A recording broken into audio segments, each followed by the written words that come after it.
The Sober Sojourn's 12 Steps and Passport Stamps podcast features recovered men and women who are practicing members of Alcoholics Anonymous. We do not claim to represent Alcoholics Anonymous or any 12-step program. We are friends gathered to discuss our experience in recovery. The discussions in this podcast represent our own individual experiences and opinions as of today. You can reach us at our email address, which is sobersojournspodcast@gmail.com, or on Instagram at OyveyAA and Such a Sally. We would love to hear from you.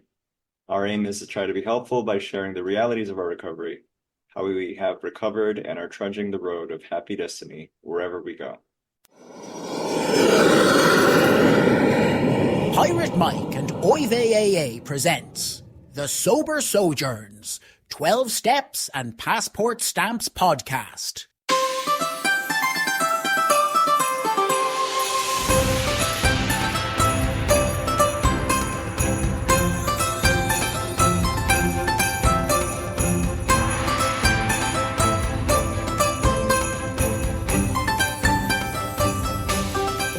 Welcome back to Sober Sojourns, 12 steps, and that's it, I fucked it up. Hi. I'm Oyvey. And I'm Pirate Mike.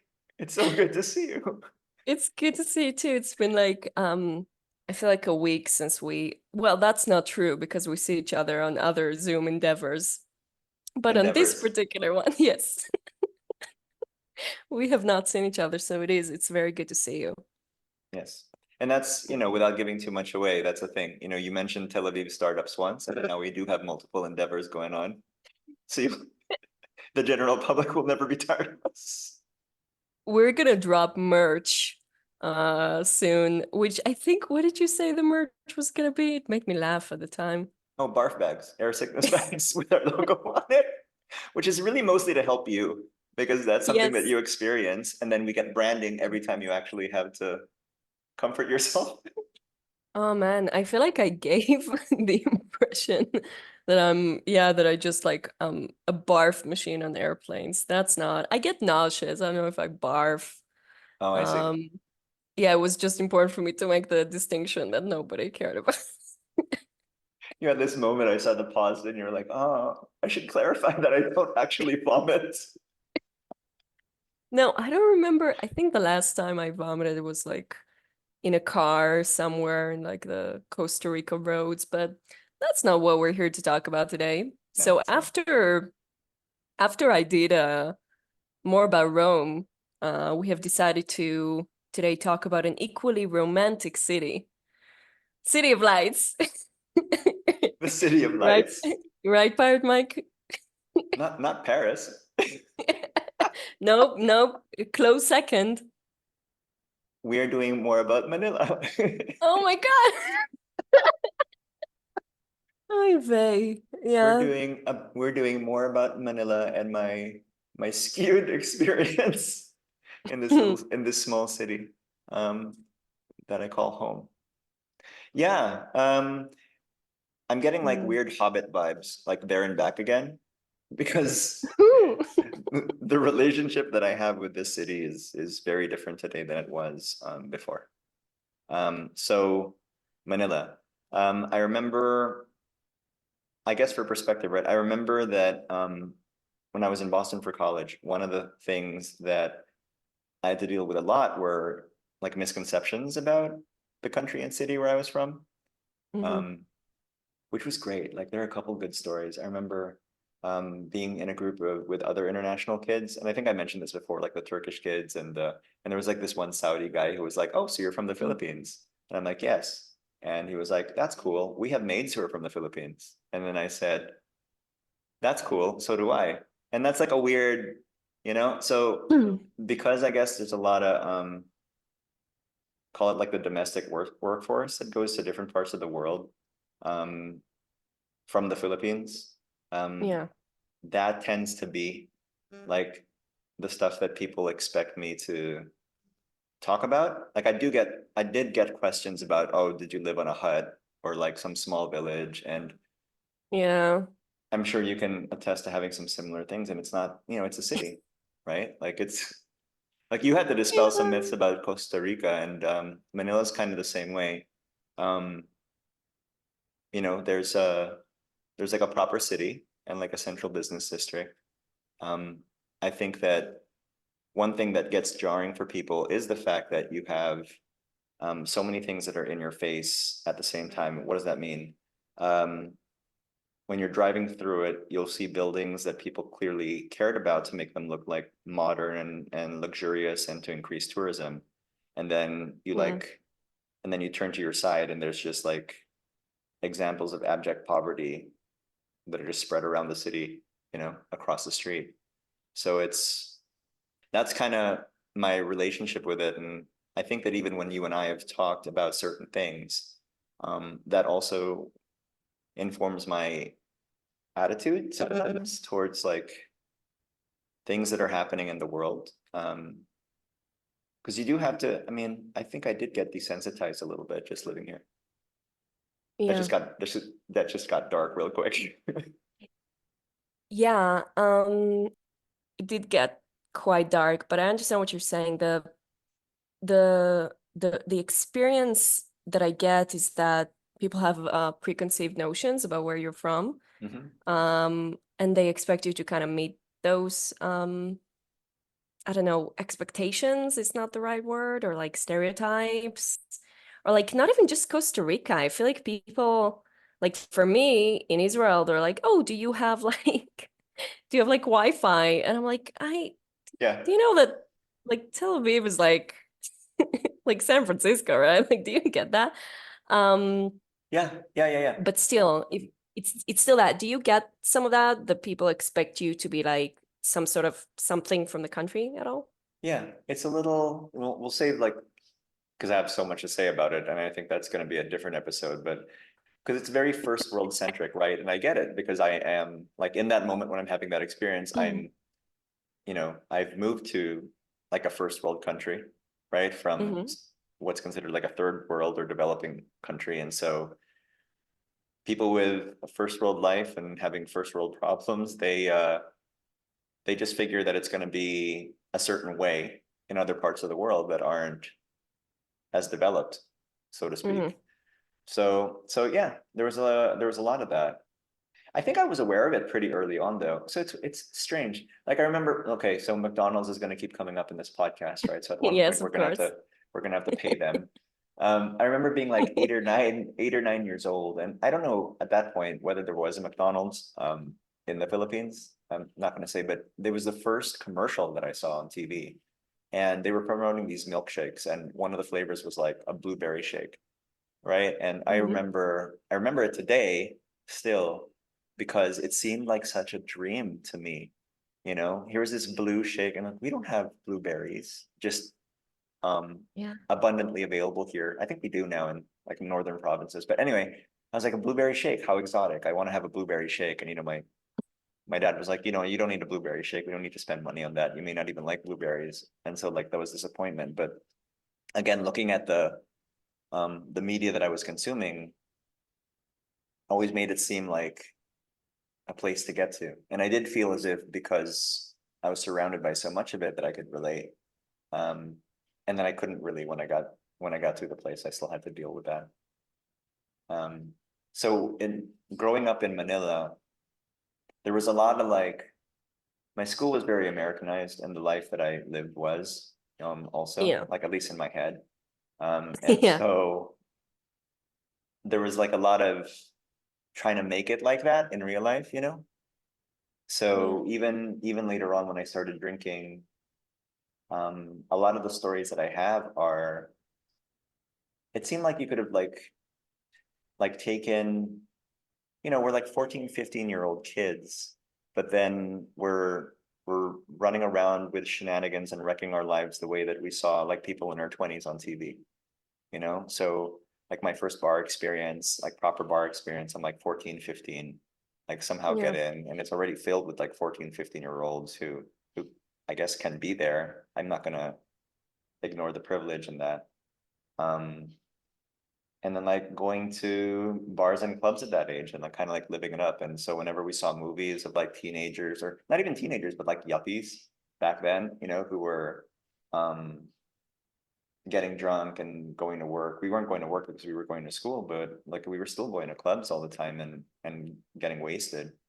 And Yeah. it was the perfect place for, you know, my developing alcoholism. Ooh, I mean, very interesting.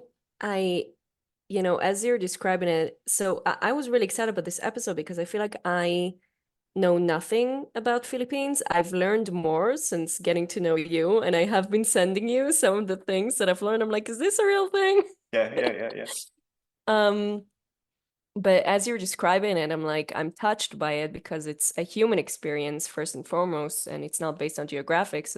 As you're saying these things, I'm like, oh yeah, I remember being a teenager in Tel Aviv and being like, this is a Sodom and Gomorrah city, and Yeah. it's certainly not helping where I'm at in my life. So like that, to that at least I can relate, and I'd love to hear more, I guess, about yeah, just about your experience kind of, drinking and using there. And then, the big thing that is really interesting to me is the there and back again that you mentioned, because you had a full kind of hero's journey back to Manila, right? It's so funny that you said that because like um in my self-centered dreams, like as an 18-year-old, that was exactly the way that I pictured it. Like, oh, it's gonna be like full of Mm, resentment, right? This is gonna be like this hero's journey, and I'm gonna come back like this, um, whatever. I think like one of my favorite books at the time was 100 Years of Solitude, and they have that like that one of the sons there. I think Jose or I'm gonna miss the name. One of them went out, had adventures, and came back this like mysterious tattooed man, right? And then came back home. And I thought that I wanted to have that kind of hero's journey, like become somebody else than I was when I left. I didn't appreciate Manila or the Philippines very much when I was, mm, yeah. we're talking about like the early parts of it. So in terms of being able to promote that, and there's so many beautiful things in Manila and the Philippines, but I can say that if we're talking about my story, I didn't appreciate a lot of it because um, I wanted more of the first world experience. Yeah. And so drinking and using, there was that. I went to school with kids who were privileged and they partied like they were. And I wanted to be able to party with them. So I think it Mm, was like, so for me, right? Like we were in eighth grade, so we're like 13 years old. And I went to school with a kid who at that age, like he got his first like credit card. And then like the following mhm. year, when everybody turned 14 and they were able to get their driver's licenses illegally, like a bunch of them got cars from their parents. And so we were off and running. And Oh that man. started off like 4 years of just wreckage in high school, you know? Okay, so do you feel like, I don't know how to ask this without like causing a ruckus. Uh, do you feel like, just based on the experience you're telling me, and I feel like we kind of covered this, do you feel like Philippines is a worse place to be an addict or an alcoholic? Oh, um, let's say compared to the US when I was there. Yeah, compared to Boston, because I think you did mention something about a bottom in the last Yeah. episodes, and I understood that, but I'd love to hear a little more about that. I mean, we can talk about your high school experience forever and ever. And based on that 100 years of solitude thing, I can certainly understand what kind of teenager you were. Also, Stop it. a disclaimer, Pirate Mike does have cool tattoos, so he completed his hero's journey I and completed is my hero's now, journey. I guess, the owner of Excalibur. Is that the name of the store? But yeah, let's let's talk about drug use, right? Yeah.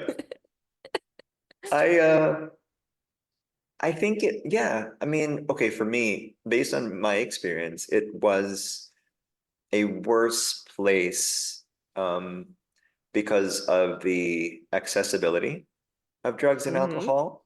Um, yeah, because there really was no like when I graduated high school, it was a private school, right? And it was gated. And I remember that one of the last images that I saw was like a group of fifth graders who were standing right outside of the gate smoking cigarettes, like after school. So Mhm. that's what I mean in terms of accessibility. So that potentially makes it worse. And then, culturally, like even now, there's still so much that needs to be done to raise awareness in terms of like what the addiction experience really is, what recovery really is. Um, it's still there's still a lot of like bias and prejudice against that. And it's so like yeah, the hole goes so deep here. I don't I have any other way to mean, describe it. It gets really, really dark. hmm, yeah. Yeah. I mean, I was gonna make a silly joke about you mentioned there's no awareness, and then you took it to the dark place. I'm like, I don't know if I can make the joke, but I'll try. Yeah. Because, like you said, there's no awareness about, you know, drugs and alcohol abuse and alcoholism. And I was gonna say something along the lines of like, oh, not like in the States where like every second person has been to an AA meeting because that's where everyone goes to have a good time. Those Oh are those man. are better words actually. So I think look, so in terms of awareness, like people are definitely aware, but then awareness it's kinder eyes, right? So um Yeah, there we go. um like in LA, I remember seeing commercials for places like why am I worried about copyright now? So like passages in Malibu, right? If you're like this is a place that you can go. So these almost like spa type experiences for people who need to recover. Um versus, and we've talked about this, versus a few like in 2018 when I came in, it was like I'm hearing on the news where the head of the police is telling people, yeah, if you've got a drug pusher or drug addict in your city and you want to go ahead and take the law into your own hands, we support you, like that kind of shit. Yeah, So yeah. Very different very, cultures. very different cultures, very different attitudes about it. Um, Yeah, and so still a long way to go before I think we're treated with the same we are treated with the same kind of respect that I see in other No, I get it. places. Interesting. I get it. And it again obviously makes me wonder about if that kind of seeps in, and we have had conversations about it, so I know the answer is yes, but how would that seep into the recovery culture, sobriety culture, fellowship culture, right? Because it's different things. And you mentioned in one of the episodes, or like one of the conversations we've had, because I can't differentiate which one is which at this point of our friendship, of like how there is this culture thing of like, oh, maybe, and I'm paraphrasing here, like, maybe I won't share this meeting, or like, are there cops listening in Yeah, on this thing, and all that, and again, I think you have the very unique experience of experiencing, you know, yourself in two different points of your life, and like I don't know how to explain, like two different places, two different like, both the sobriety and the using. So I just find it really interesting, fascinating, I guess. Yeah. yeah. I mean, when I was drinking and when I was actively drinking, um, I mean, chasing status was like a big part of it. Like, Hmm. like what could you do?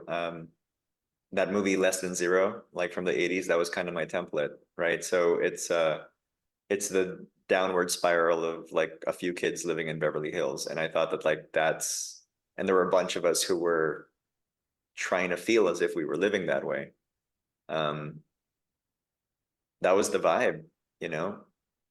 So like I remember things, right? Like there was a lot of insecurity, right, on my part because just because I ran with those kids doesn't mean that I was one of those kids. So there was that like I'll stop playing the violin in a second, but there was that imposter syndrome. Um, Yeah.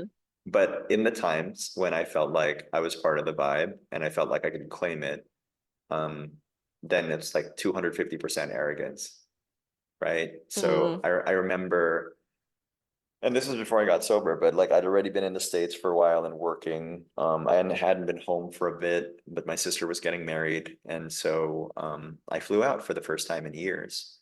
And There was the wedding, and then there was the reception, and then there was it very quickly devolved into like binge drinking and cocaine use on my part. And then all of a sudden, next thing I know, we're in a different part of the city, and I'm still wearing like the traditional, like we have our own, it's not a suit and tie, but like we have our own like national costume. And Ooh, and love it. I was Sorry. sitting at a bar on like a random Saturday night with some people, and they're like, "You look weird." Yeah. And I'm like, "Who's gonna fucking say anything? Fucking do it." And then like just that kind of like you walk in and you're like king of the world kind of bullshit. Like that's how I remember my attitude was when it was at its most unhealthy. Interesting. It's like I want to be this bad influence or whatever, this thing. Yeah, You know what I mean? yeah. Also, more about Robert Downey Jr.'s performance in Less Than Zero, if we Oh, can just, it's so good. It's so good. So it's so good. you want to be Robert Downey Jr.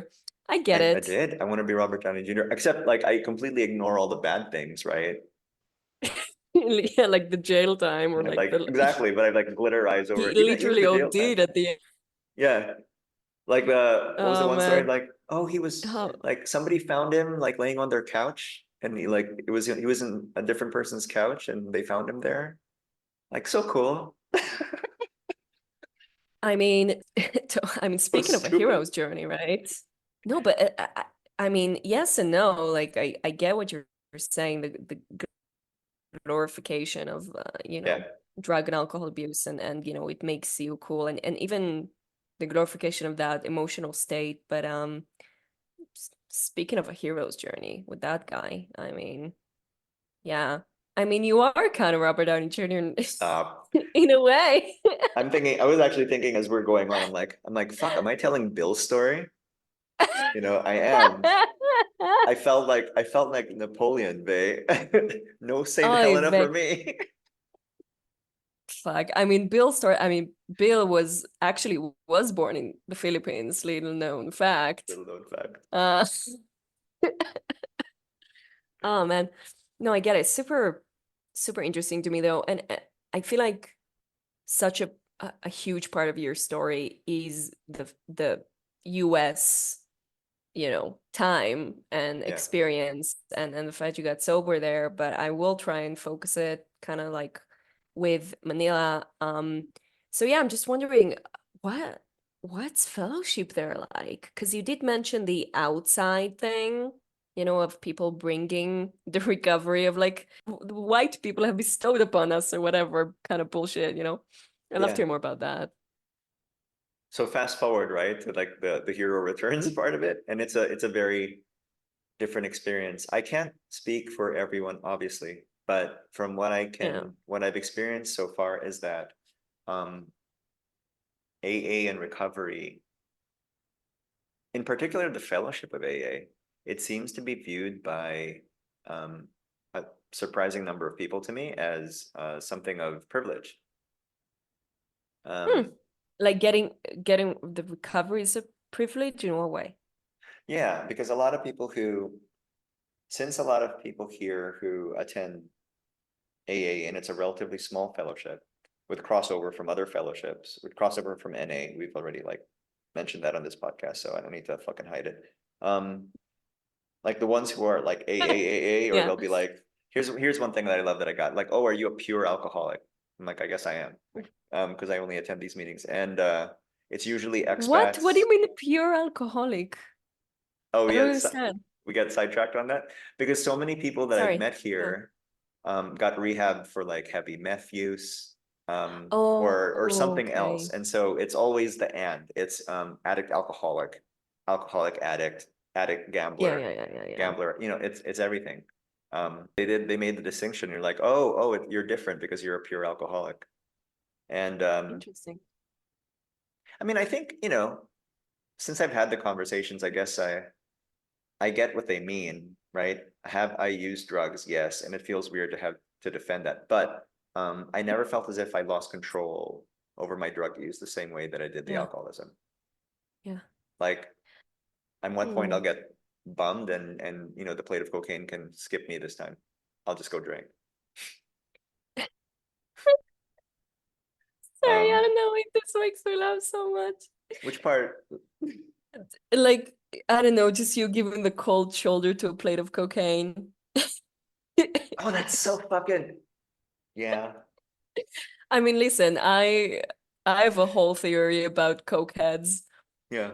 Um, okay, I'm gonna alienate so much of my friends here. I don't even like I talking about feel this. It's so uncomfortable. I just feel like if you did coke, like if you were like properly in rehab for cocaine and you're that kind of person, you are also gonna be insufferable in recovery. Change my mind. Like it's such an insufferable drug. Let me talk at you for 10 minutes. Let me talk at you for 10 minutes. I think I know. I think I Sorry, know what you mean.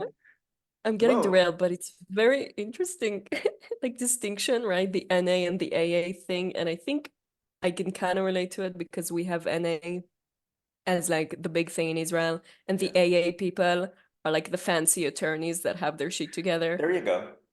Something Okay, like yeah, yeah, that. yeah. What Something like is that. this mentality? It's bullshit. Excuse my French. It has to do, I mean, here, like, no, I mean, here, the class divide is the class divide, right? Hmm. And that's a big part of, Is I'll that say, what it the is, you think? it's a big part. Yeah, no, it is. Like I Okay. remember, okay, so when I was going to school, right?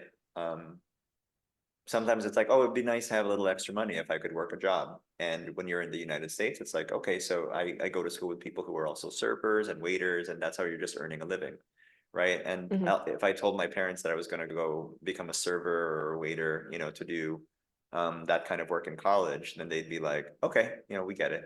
If I had told them I wanted to be a server or a waiter here, and I have, the reaction was Mm, very different and very negative. Like mm. I think I had the idea, me with my like little American brain in high school, like maybe, I said maybe I could get a job at the McDonald's or something. Hey, there it is again. I told my dad, like maybe I could get a job at the McDonald's and then I Yeah. could earn a little money. I don't have to trouble you about an allowance. And the response was basically um, like, why would you think you'd have to do something like work at a McDonald's? No, I'll just give you an allowance. Like you don't have to. The implication was like, why Mm. do you have to stoop that low?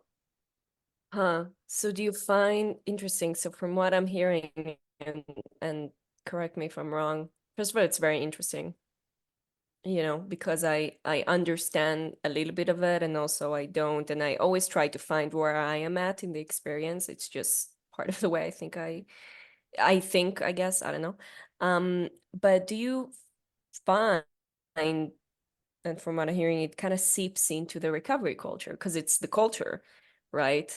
Like I we think have it the same did. thing in Israel that the culture obviously seeps into an A, and then it becomes the program in a way maybe that it shouldn't. Yeah, I guess that's my real question. and I think it's changing now. So I want to like throw that out there. So one of the things I love about the experience that I'm having now over the last like just few years, it seems like it's opening up and it is becoming as open-armed as I always hoped it would be. Yeah. Um, but before I definitely felt that way. It was kind of like it felt as if the NA fellowship, in addition to being larger, was also more for the people than AA seemed to be regarded. Because you had people who were Yeah. coming in Yeah. from Yeah. like the National General Hospital or like the socialized hospitals and stuff, or like the Yeah. city jails, right? And and they were being introduced to NA and recovery that way. Where AA, Yeah. you'd come in and you'd hear a lot of like the attorneys or the expats or like I bottomed out and so I did like 3 months in this rehab in Thailand, and something like that where they have like really luxurious rehabs. And the English is a barrier. For many Yeah. Filipinos, the English is a barrier, and by just speaking English, then they feel like that's automatically a class divide. Um, Yeah. And it and then is. and then the experiences, like the privileged experiences that you hear in AA more than you do in NA. Although there's a lot of crossover. So you also have a lot of people with immense privilege who are in NA. It's just it's more of a mix, I think. Yeah. It has been. Yeah. And you find that now it's changing kind of around you, which is good. Yeah. Yeah. Yeah. People who I've met in the fellowship who they can just talk to people, there's less pretense, right? So maybe they do have backgrounds of privilege, but at the same time, they're also like more down to earth. I'm trying to like avoid saying that, but that's really what it is. And so what I've met are more people who can bridge that divide. And they're starting up like meetings who are in the native language, right? To try to help bring that experience to people who identify as alcoholics and not, narcotics users. Yeah. Yeah, because I mean, for me, right, they're very different. Like when I moved back, there wasn't a lot of, it was difficult for me to get to know people in AA because it was such a small fellowship in the meetings that I was attending. And I'm not the kind of person to just come up and start conversations. Like I don't think I'm that friendly. I don't. So in order to try to get over my loneliness, I started meeting people who attended NA, and I started going to more NA meetings. And there was a lot of like, well, Mike, a drug is a drug is a drug, and addiction is addiction. And I was like, okay, cool. But it didn't take very long for me to like, I had to get honest with myself that I just wasn't relating or identifying with these people at a certain level. And it's not just because I'm seeing the differences and not the similarities. Like it's not just that. There's something else that wasn't, there's just something else that wasn't hitting, and it was actually making me more miserable. And so eventually I met like our mutual friends, right? Things started changing. I mean, they're a great group of people, but I mean, I wonder if it's like, okay, disclaimer, I'm gonna say a triggering thing. I wonder if it's because NA is actually like sucks ass. I'm trying not to say that, but Okay, it kind exactly. of sucked ass for me, because in a random group of like 10, they all knew Yeah. each other from the same rehab. They all had the same dealers. They all had the same experiences, right? And that's the meeting. So I've been to meetings where, yeah, like 10, 15 people, they all went through the same rehabs. They all know the same dealer who's still actively using, or the same person who was, in their core group, or where the fucking verbiage is, and is out. And then they talk about that, they talk Yeah. about the people, and they talk about, well, we're just staying clean and serene a day at a time together. Yeah, again, I do want to backtrack on that and kind of, I just went too far. no, it's not that you went too far. I feel like I went too far because I did it for comedic purposes, but which is, that's fine. I just feel like NA in general is a little distorted in a lot of ways. And I don't really find a lot of solution talk in NA. That's key. That's been my main issue with that, as someone who came from NA, very much from that culture,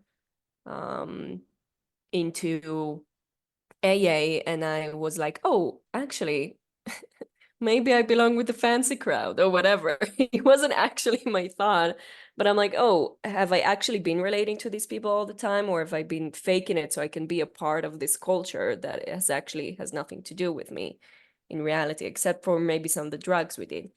But it's very interesting, and it's very good to hear like that there is more change, and it more fits together, because I don't like the distinctions, and I think it's important to bring AA into places where it doesn't exist, or is not that big. I think a lot of it has to do with language, which I hope we will talk about in future episodes, kind of, translation of the AA text and the harms in that or the goods in that. But that's super interesting. Yeah. I kind of want to hear more about, yeah, just a little bit more about your experiences in AA there. But I do have some like fun questions I want to ask you about Manila, Go for it. No, but I do want to know. But wait, is there anything more that you want to like talk about in terms of like, or that you want to expand on? I think the solution part of it, you hit it on the head. I've met more people who are more solution focused, than I met before. And so it might have just been the Yeah. crowd that I was introduced to, which was very fellowship based, but also they took that. So if NA is more fellowship and social, right? They took that emphasis and brought it into the AA meetings that I was attending. And so there wasn't really, like, we'd throw out a Oh, daily reflections and then talk about it, but then no one was actively promoting like the spiritual solution, right? In fact, it was in one of those meetings early on where I met people who had substantial amounts of time. Let's say that like double digits is not a common thing here relative to the recovery yeah. population. And they were like, yeah, but I'm not a step sponsor. And it was the first time I What? ever, thank you. So that was the first time I ever was introduced to that concept. I'm not a step sponsor, then what kind of sponsor the fuck are you? Sorry. Now we're gonna share one of many resentments. No, so I This didn't. is Pirate Mike's resentment episode, low key. I mean, I'm friends with them until they hear this episode, but Oy I didn't understand that, right? And I guess that's the thing. It's like now today I can respect that, like, okay, since AA does leave room for other experiences. You can find God, you can find recovery through another experience, right? That's fine. That's your business, it's not mine. Um, so if somebody is able to find their spiritual peace and recover, not taking someone through the steps, that's cool. I just don't know why we're sharing space right now in a meeting of Alcoholics Anonymous. I mean, yeah. I mean, some would say there's a friend that we both have, and he says, you don't have it until you gave it away, you know? And I'm like, I mean, that's kind of that's kind of true. It is kind of true. Okay. Go sponsor. It is Or at kind of least, true. I don't know. You know what? Fuck it. You know It's what? What social. the It's fuck do I know? social. Be The helpful in otherwise. Yeah, the way they do it Maybe he's a is great mm, whatever yeah. husband, father. Sorry. Continue. Maybe. No, the way I see it is like it's social. So it's social. So um they won't do step work the way that maybe you and I think about it, right? But they will, like, tip of the hat, these are the principles we're supposed to follow. Don't be an asshole, don't drink and muse, and then let's just keep attending meetings. Let's just keep attending conventions. Let's just keep attending unity days and the things that they do that bring the fellowship together and uh and be okay that way. Mm-mm-mm. That is the approach as far as I can see. I love it. I feel like it's turning into a joint resentment episode now. Um, no, and also don't be an asshole. I've met so many recovered people who are assholes. Like everyone's an asshole. It's in the You know share, what I right? mean? You don't So have to. yeah. By the way, if you're recovered and an asshole, what are we doing here? I mean, come on. I'm sorry. I'm like, I've recovered from a hopeless state of mind and body. And yeah, actually, fuck you in all of my personal relationships. I'm like, what are we doing? I actually had this conversation today, but um yeah, I love that this has turned into an NA discussion, but I found it fascinating because I think stop laughing, I'm being serious. Oh, you are? Okay. I'm sorry. Okay, no, I really am because I sometimes wonder why in the Middle East NA is so big. And I think it's because it's what was kind of brought there. But then I'm thinking maybe the culture is more centered around drugs than it is centered around drinking or something like that. I'm like, but I don't know if Is it that's true. glorified? You mentioned glorification. So is the drug culture glorified in a different way than Um, the drinking culture? Because I think it is for us. okay, okay. I don't know about my side of the world. I don't know if I can answer that, but I think that might be a part of it. So is there like an NA meeting finder app in Manila, in the Metro Manila area you could you could find? I mean, I don't think they need an app. They all fucking know each other anyway. So it's just like, Oh, where are we there we going on go. Wednesday? Fuck this, They're dude. so organized Yeah. though. I mean, I will say one thing that I envy is how organized NA is relative to AA. So whatever my feeling is about social sobriety, I will say that they have no shortage of organization and people, structure. Like they have regions, they have all that. Like we don't have a GSO. Not saying that we need one, but I think there is something to be said about like it would be nice if it would be nice if there was a Sorry. little bit more structure.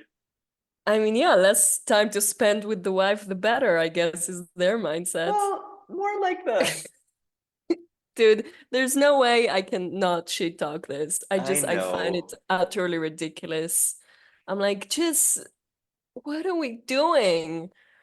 I don't know. But it's a bubble and it's a safe bubble, and it's an illusion of safety. And I know that bubble because I kind of, Oh, that went bubble. out of it. Yeah. Yeah. Yeah. Yeah. Super interesting. Can I ask you some like more touristy, like food related questions that I've been itching to get to after the whole AANA Please. rogue teenage pirate Mike in the streets Please. of Manila? I think that would be a welcome departure. Okay, and whatever we're doing right now is great because we do plan to have people on this show at some point, and I feel like maybe I can test some like let's see what questions I ask. Maybe we'll Okay. write it down. Um, so is there now I'm blanking on what I want to ask. Well, I know food is your number one. Yeah, no, let me ask you this. If you were to take a person through a culinary experience of Manila, what would that day look like? You don't have to name places because we don't want the countless fans that are listening to this to try and track you down in Manila. Okay. Nice. But yeah, I'd love to hear about that. What would be your culinary day in Manila? A culinary day. So me personally, right? Like I would like to go to places where there'd be native cuisine for sure, right? The Spanish Mhm. and the Malay influences are there, but I would be more interested in going to places where you'd get some of that presentation. So meaning, instead of like the Western setup, you have the woven plates with the banana leaves and the food's presented there, right? Or Mm. there are some restaurants where they still they'll wrap stuff in pandan leaves and then you have to like eat with your hands or something like that. Like that kind of experience more. Um, Mm. there's also like a pretty awesome street food culture. Um, Yeah, I bet. and you know, we'll try not to get like stomach upset doing that, but I think there's some places where you can go to still have experience it with some authenticity without, risking your life. Um, Yeah. but yeah, I mean, there's so much because there's like this one, like we have our own version of what comes to mind. We have our own version of adobo, which I think I also came across right when I was in LA. I think Mm. Latino culture also has their own version of adobo. But even in the Philippines, um, I learned relatively later in life, there's actually different ways to prepare that same dish across different regions. And so that can become, right? That becomes like an adventure on its own. Like you can go through different islands and provinces, and even within the province or the island itself, you might have different variations. And that's fun. So there's Um, yeah. yeah.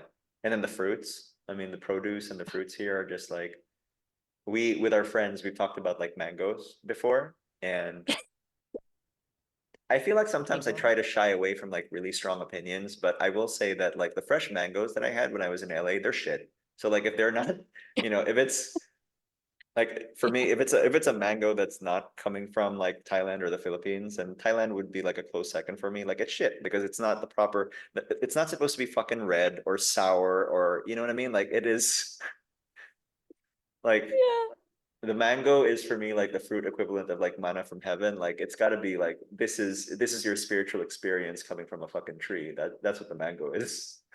Ah, dude, I love it. I love that I have finally ignited in you the self-righteous food virus that I have, I guess, because I love hearing people talk about food. Um, no, dude, yeah, the fruits, I imagine. Even though we both are in the tropics, so we both share similar fruits, but I reckon that it will actually be very different, Hmm. you know, some of them. Okay, another thing I kind of want to ask, and I'm not really sure how to put this. What do you think, based on your experience, is your favorite place, I guess, in Manila, or the most beautiful place in your eyes? Oh man, I'm still finding it. Um, Ask me My again next week goodness. after I go on this like beach trip because it's supposed to be like a world-renowned like surf destination. And one of our mutual friends was just there, and then even the photos, the few videos and photos that were shared, it's like it lives up to the hype. Oh So man. it's one of those things, right? Like um in the world of like where do you want to live, like what type of place you want to live, like scenarios, fantasy scenarios, it comes up um with family and friends. Like, would you rather go to like the mountains, the forest, the beach? And there's opportunities for at least like the mountains and the beach, right? So some of my favorite places are spots where you can go on a morning hike, get to the peak, and there's like a sea of clouds that you get to witness the sunrise on at like 5, 6 a.m. Um, and then there's also like sublime beach experiences as well. So a lot of it is definitely just like the abundance of nature, that Mm. we're blessed with here. Okay, I think that brings me to the last question. And again, I'm kind of making this up on the spot. Mm.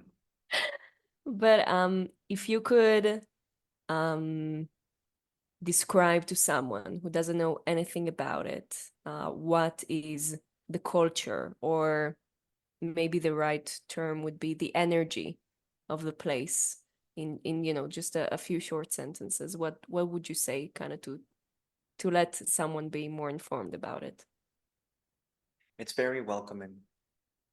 Mm, It's very tourist friendly, right? It's very accommodating. Culturally, I think that we're um, kind of geared towards that, just in the way that we treat family. So like the ideas of being family oriented, service oriented, to your family and your community, um, that lends itself well to the tourism culture. So I've met no shortage of people who visit and then decide that they want to retire here, um, because they enjoy the company of the people and they enjoy how easy it is to go around and just kind of, there's a lot of darkness that comes with the Wild West, and we talked about that as well. But there's also a lot of freedom and opportunity and potential that comes with it. And I think that I'm starting to appreciate and experience more of that just in the last few years. So a lot of the contempt of like angsty teenage pirate Mike like is kind of melted away somehow. And there's a lot of yeah. beauty. There's so much beauty. Like one of the things that I've kind of shared with you, like um I went on a hike this past weekend with people in the fellowship, and that's something that we want to do more often, um, as a group. And it feels really special to be able to share that with others in recovery. Yeah, dude, thank you so much for sharing that with me, and yeah, for just being you, and I'm convinced I'm booking my flight. We've prepped the room. I mean, we're just waiting for your go ahead. Nice.